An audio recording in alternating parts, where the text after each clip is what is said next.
Good morning, students. This is the continuation of the last session. So, I have explained about the human geography of Tamil Nadu. So, already explained about the agricultural factors and the major crops and the distribution of the major crops in Tamil Nadu. Today, we are going to learn about the various water resources in Tamil Nadu, the mineral and the industrial resources, then about the population, its composition, and also about the trade, transport and communication in Tamil Nadu. So, we are going to see about the major water resources. You know that water is a precious gift of nature. So, both the human beings and all the species that is on the world uses water, and we need water for domestic purposes and industrial purposes as well. So, human beings have made the best use of water resources that is available.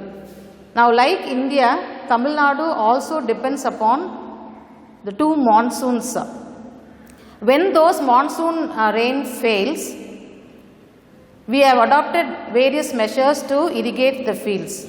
So, we have constructed multi-purpose valley projects along the river sides. So, on the rivers, the most important rivers in Tamil Nadu, dams are constructed. The main purpose of constructing dam is for the various projects. It is for generating hydroelectricity,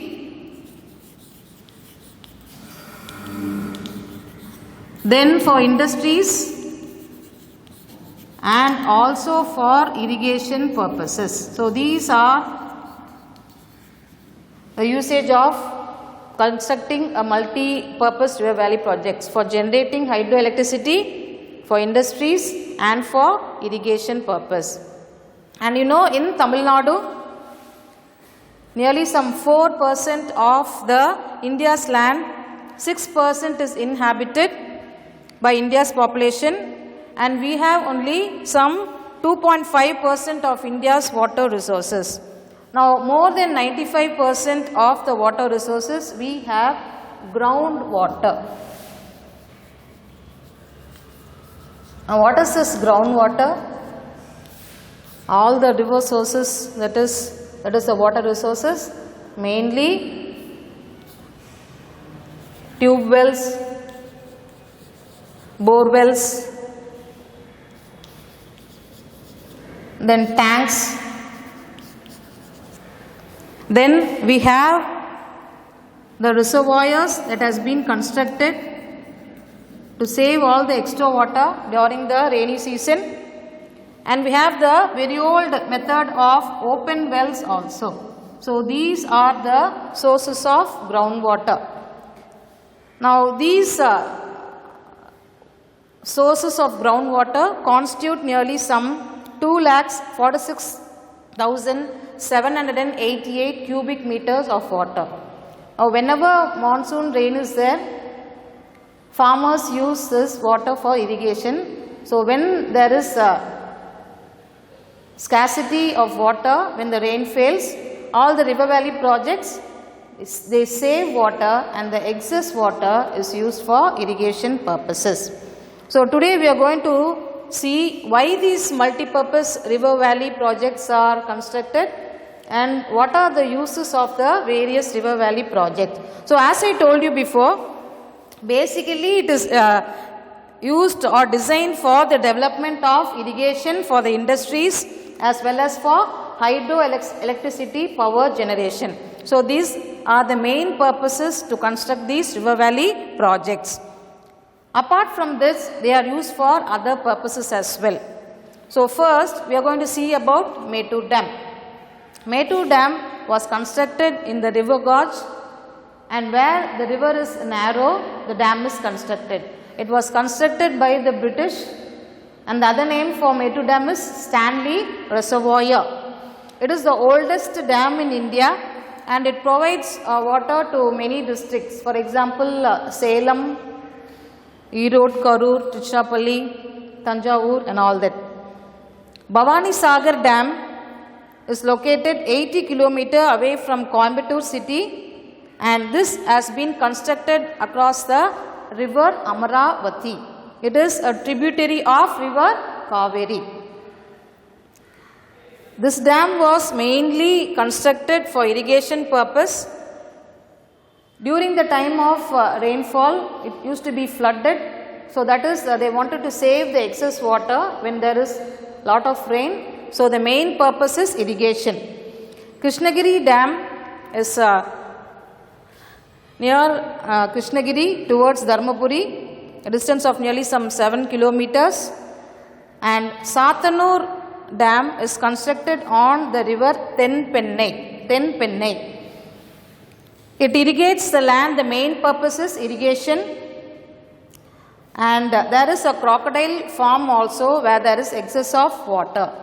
Parks are maintained in the Sathanur Dam for tourists, and the gardens are used by the film industry.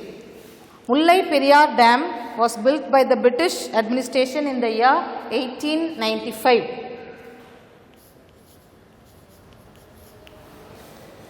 So it has been constructed on the Periyar river, which originates from Thekadi hills of Kerala. The dam was mainly built for watering the farming lands during the times of drought season. Vaigai Dam is built on the river Vaigai, and the dam is nearly some 111 feet storage of water, located 7 km from Andipatti. Manimuttar Dam is located nearly some 47 kilometers from Tirunelveli. The next one is Papanasam Dam. It is also known as Karayar Dam, and it is located 49 kilometers from Tirunelveli. The main purpose of this dam is to irrigate the fields. The last one is Parambikulam Aliyar project.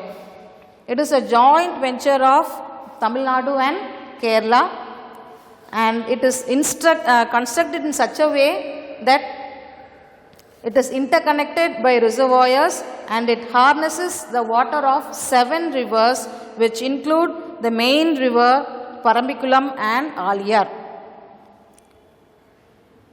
So this Parapalar project is another one. It is located near Ottanchatiram. It's a capacity of 167 cubic millimeter of water. It is nearly some 75 kilometers from Madurai, and it is in Palani Taluk. So we have so many rivers in Tamil Nadu, and it is the duty of each and every citizen of Tamil Nadu to conserve this water. Now, how this water resourcement is managed? It's a very important activity. Planning, developing and distributing the optimum use of water that is available in Tamil Nadu. So, the demand of water in Tamil Nadu is increasing because of population and because of industrialization as well. And the other reason is due to the large per capita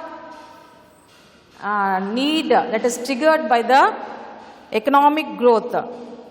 Apart from this, other sectors also need water, that is domestic and industries, because we use water for domestic purposes. Industries also need water for its processes.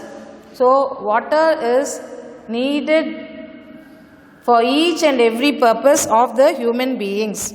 So, the state is heavily dependent on the monsoon rains. So, when the monsoon fails,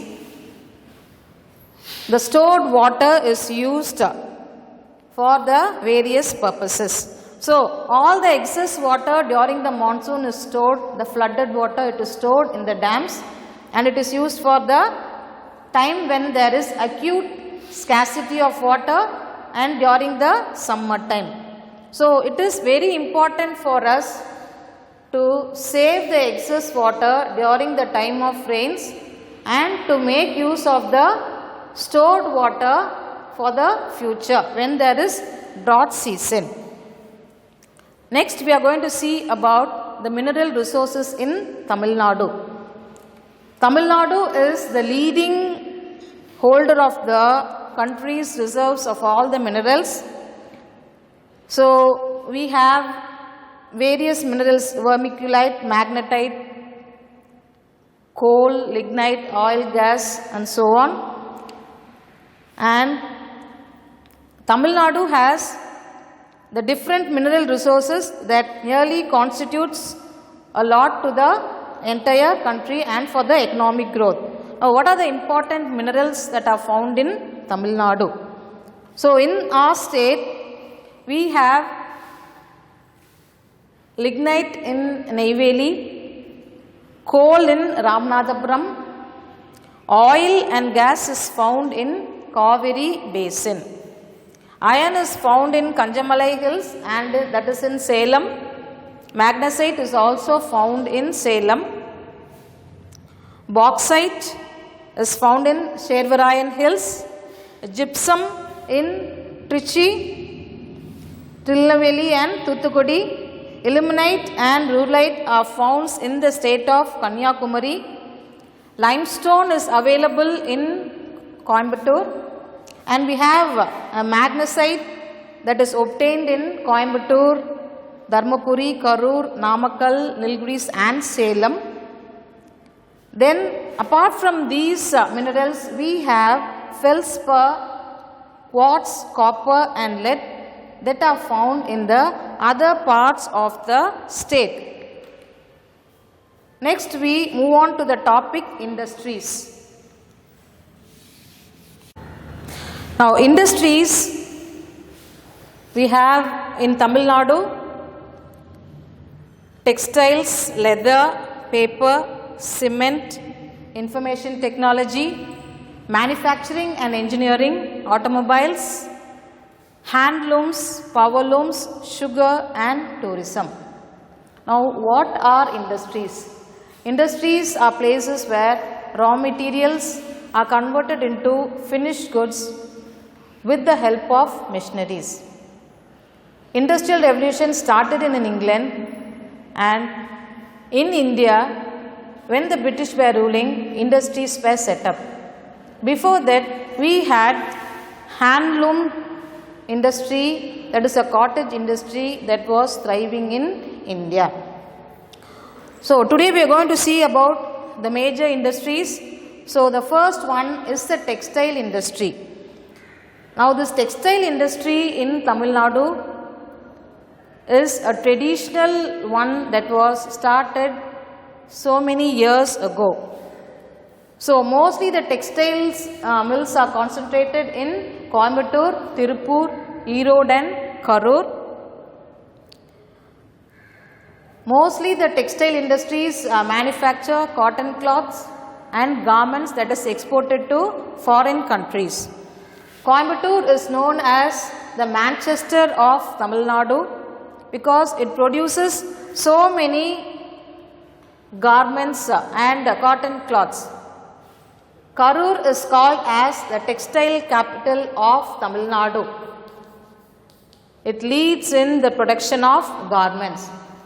Tirupur, Erode and Coimbatore together, they are called as the textile valley of Tamil Nadu. Why? Because mostly all the textile industries are concentrated in Tirupur, Erode and Coimbatore. Salem is also famous for its textile industries, and all these textile industries contribute a lot to the economic growth of Tamil Nadu. And in textile industries, we are going to see about silk textiles only. Now Tamil Nadu occupies the 4th position in silk industry, and you know Kanjipuram is famous for its unique traditionally woven silk sarees. Apart from Kanjipuram, in Tamil Nadu, various places manufacture or weave silk sarees traditionally. So we have Arani, Kumbakonam, Salem, Coimbatore, Madurai and Tirunelveli, where all the weavers concentrate in silk saree weaving. These are silk weaving centers in Tamil Nadu. They have or they specialize their own silk cloth. The next one is the leather industry. Tamil Nadu accounts nearly some 60% of its economy with the help of leather industries. So, this leather industries manufacture garments, footwear and the various components. So, these hundreds of leather tanneries are located around Vellore. So, nearby towns such as Ranipet, Ambur and Vaniambadi are also concentrating in leather industries. The Vellore district is the top one or the leading exporter of finished leather goods in the country. We have a Central Leather Research Institute or laboratory that is located in Chennai. Now, we have so many industries in Tamil Nadu, and we have something called GI tag.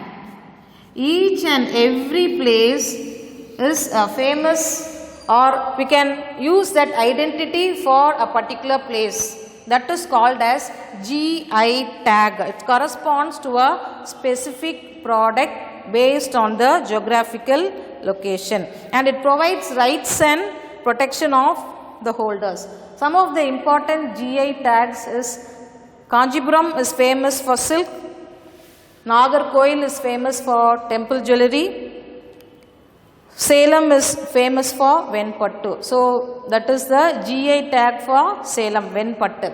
So, that is called as GI tag. So, that particular place is known for its a particular product.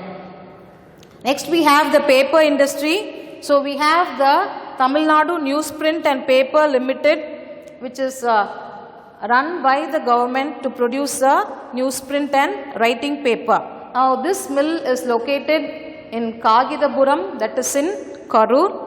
So, it is the most accomplished mills in Tamil Nadu. It is a leading producer in the world, producing varieties of paper that produces good quality paper. And where is or what are the main byproducts or the products that is required for the paper production is bagasse and pulpwood. So, from bagasse and pulpwood, these papers are manufactured, and it is of very good quality. Apart from this, Kanjipuram, Pallipalayam, Coimbatore and some other districts also produce paper. Next one is the cement industry. So, here also we have Tansam, that is the major producer of cement. It is located in Ariyalur and Alankulam. It is undertaken by the government, and cement production and consumption continue to be the main source of income in spite of a recession in the economy. So, India is one of the largest cement producers in the world, ranks second in the world with an annual production capacity of nearly 181 million tons of cement. So, in Tamil Nadu we have both Ariyalur and Alankulam producing cement. Apart from that, we have asbestos cement sheet plants at Alankulam and stoneware pipe unit at Virudhachalam. So, in Tamil Nadu, the different brands of cement are Shankar Cement, Zuari and Madras Cement and Dalmia Cement. So, these are the private industries that produce cement. Next, we have information technology. It is a very important one because it constitutes nearly half of the country's total software export and technology. So, Tamil Nadu, both Tamil Nadu and Andhra constitutes nearly some 59.6% of India's software export, and Tamil Nadu is the second one next to Karnataka in software export. Apart from these industries, we have some special economic zones. that is called as SEZ, provides an internationally competitive and hassle-free environment for exports. So, these special economic zones provide a variety of goods that is manufactured, exported.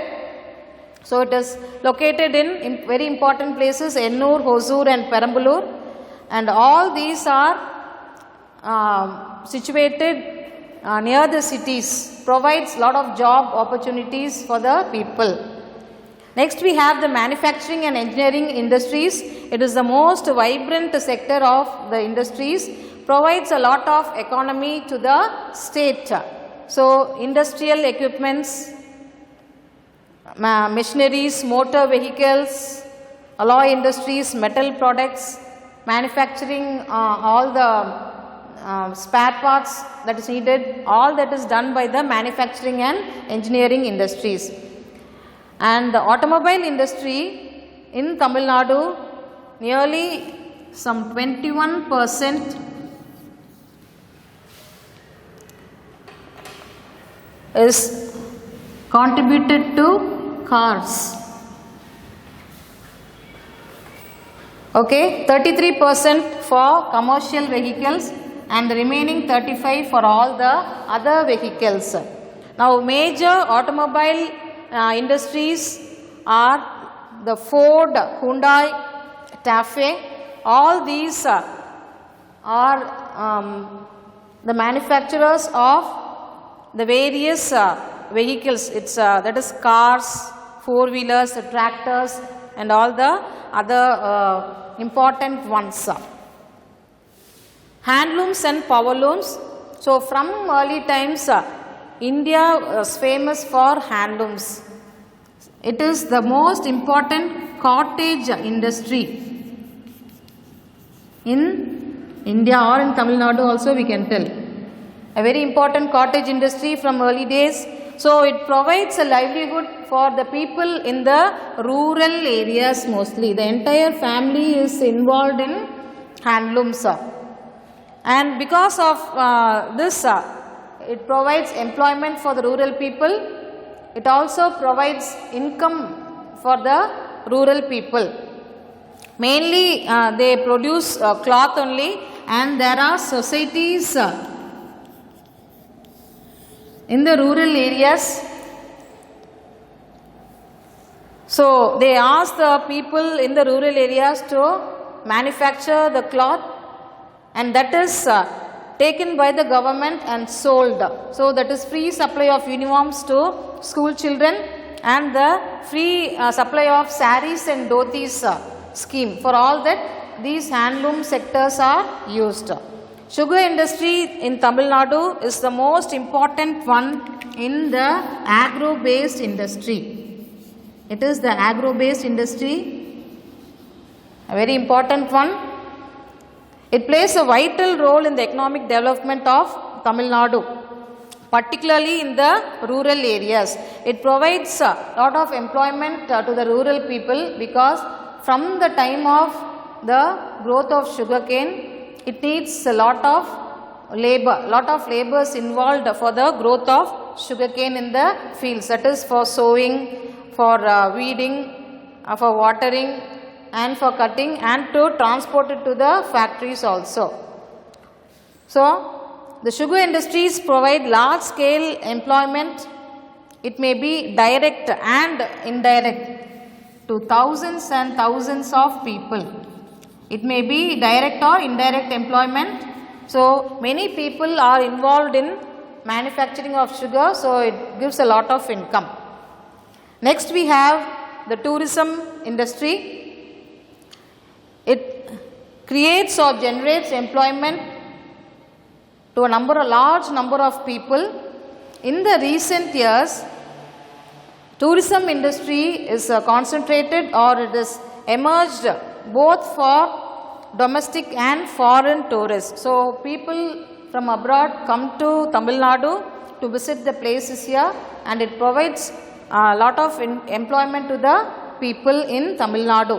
So, we have the Tamil Nadu Tourism Development Corporation, We have ancient monuments, pilgrim centers, long coastline, variety of natural landscapes, and all this makes Tamil Nadu a very good place for tourists to visit. So it is the best destination for tourists, and it provides a lot of employment to the people. So economic development also is increased because of tourism industry. Next we move on to the topic population.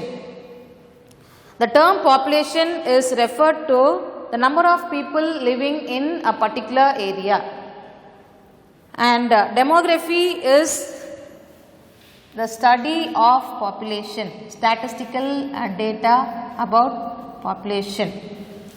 So today we are going to see about the areas with high population, moderate, sparse. Then we are going to see about the population density, the different religion in Tamil Nadu, the sex ratio, and the literacy rate in Tamil Nadu. First, let us see about the regions of high population. High population, so we have Coimbatore, Chennai, Tiruvallur, Kanchipuram, Dharmaburi, Salem. These are all the most populous districts. Why it is so? Because it is both agricultural and industrial area.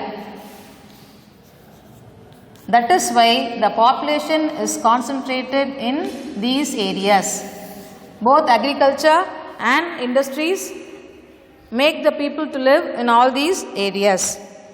Moderate population areas are Tiruvannamalai, Kadalur, Tiruchirappalli and Thanjavur. Population only is from 30 to 35 lakhs. Other than agriculture, small scale industries and fishing industry is done along the coast. So that is the major occupation of the people in the moderate region area. Regions of sparse population are Nagapattinam, Tiruvarur, Pudukottai, Ramanathapuram, Sivagangai. Only some 15 lakh people live there in that area. The Nilgiris Hills district has less population, that is only 10 lakh. So these are the regions of sparse population. Now what is population density?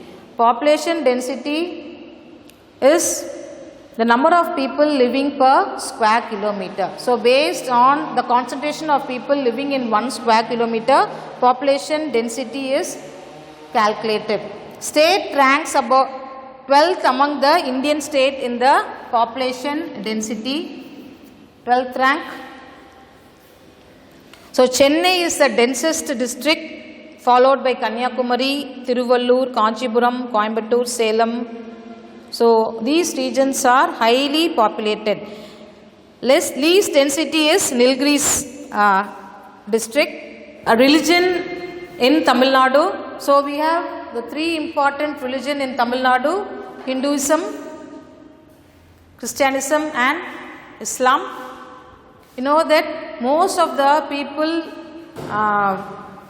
constitute the Hinduism religion only. Apart from that, we have people following Buddhism, Jainism and Sikhism. The sex ratio represents the number of females per 1000 males. So the highest sex ratio is found in the Nilgiris district, followed by Thanjavur. The lowest sex ratio is reported in Dharmaburi, followed by Salem. Now literacy rate, what do you mean by literacy? If the people know to read and write, they are called as literates. So we are going to see about the literacy rate in Tamil Nadu, that is how many are educated. So Kanyakumari is the highest literacy rate, occupies the highest literacy rate, while Dharmaburi district has the lowest rate. Highest level of literacy rate is found in Chennai, Thuthukudi, Nilgiris and Kanchipuram districts. Next we are going to see about the transport and communication in Tamil Nadu. So under transport we have roadways, railways, airways and waterways. So first we are going to see about the roadways. The roadways in Tamil Nadu state, total road length is nearly some 1,67,000 kilometer, and it is maintained by the State Highways Department. We have the State Highways Department. So they construct the roads, repair the roads. Then we have the public-private partnership model. So that is the private companies that undertake the construction of roads. India ranks second, Tamil Nadu ranks second in India, sharing nearly some 20% of the roadway projects. And we have the NH44, the longest national highway in Tamil Nadu that runs from Hosur to Kanyakumari. The shortest national highway that runs from Madurai to Thuvarankuruchi.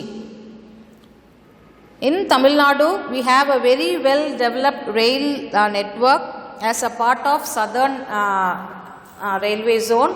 So, Chennai is the headquarters of Southern Railways. So, Chennai, it represents the entire India's southern peninsula covering Tamil Nadu, Kerala and Puducherry, minor portions of Karnataka and Andhra Pradesh. Chennai has a very well established suburban railway as well. It is called as Mass Rapid Transport System, that is MRTS. This is mainly to take the people from the rural area to the urban area. Airways, in Tamil Nadu we have 4 major international airports. Chennai is the international airport, after Mumbai and Delhi. Other international airports in Tamil Nadu include Coimbatore, Tiruchirappalli, and we have domestic airports in Tuticorin and Salem, domestic airports. Tamil Nadu has 3 major ports. So they are Chennai, Ennur and Tuticorin. Apart from that, we have intermediate ports at Nagapattinam and other 15 minor ports. All these minor ports are managed by the Tamil Nadu Maritime Board, that is Chennai Port. And this is an artificial harbour and second principal port in the country for handling containers. Next, we move on to the topic communication. Now, what is this communication? It is the Latin, derived from the Latin word communicare, meaning to share. Communicare, meaning to share. So, conveying the ideas and messages is called as communication, exchanging information from one people to the other. And communication is of 2 types. So, we have mass communication and personal communication.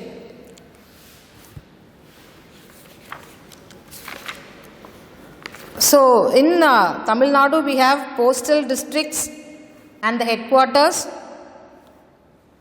and as I told you before, this postal system was introduced by the British in the year 1857 along with the railway system as well. The next topic is trade. What is trade? Buying and selling of goods is trade. And we have 2 important components in trade, that is export and import. All that we sell to the foreign countries are called as export. The goods that we buy from other countries are called as imports. Tamil Nadu contributes nearly 12.2% to the country's exports, and the imports that is taken from the other countries are the overseas products that are got from other countries. Now, the difference between the value of export and import is called as balance of trade. Balance of trade. The important imports of Tamil Nadu are transport equipment, machines, tools, non-electrical machinery, electricals, pharmaceuticals, petroleum, fertilizers and newsprint. The state contributes nearly 10.94% of the country's trade through the major ports. Now, what are the major exports of Tamil Nadu? Agricultural products, leather products, gems and jewelry, chemicals and related products. Now, from these above details, we come to know that Tamil Nadu is an important state of India in terms of size, population, resource and economic development. And people in the state are well secured, and all the new schemes introduced by the government help the people to progress India life in the various fields. Involving people in imports and exports create a lot of economic growth. So, the state progresses very well because of all this. So, in this lesson, Human Geography of Tamil Nadu, we have learnt about how human activity affects and influences the nature, and we learnt about the various tropical crops that are grown in Tamil Nadu. So, today we learnt about the minerals that are found in Tamil Nadu, the various river valley projects constructed across the rivers for agriculture, for industries and for irrigation purpose. Then we saw about the various industries in Tamil Nadu. So, nearly some 10 industries we saw in Tamil Nadu. Then we saw about the population, the high population area, moderate populated regions and the sparsely populated regions. Then about the population density, the various religion that is followed in Tamil Nadu, the sex ratio as well as the literacy rate. In transport, we saw about roadways, railways, airways and waterways. In communication, we saw about the mass and the personal communication. Then we saw what is trade, the important components of trade, that is export and import. Then finally we saw about the various products that are imported and the products that are exported from Tamil Nadu. So, because of all this, we come to know that Tamil Nadu is a well secured state and it is progressing economically. So, with that we come to the end of the lesson.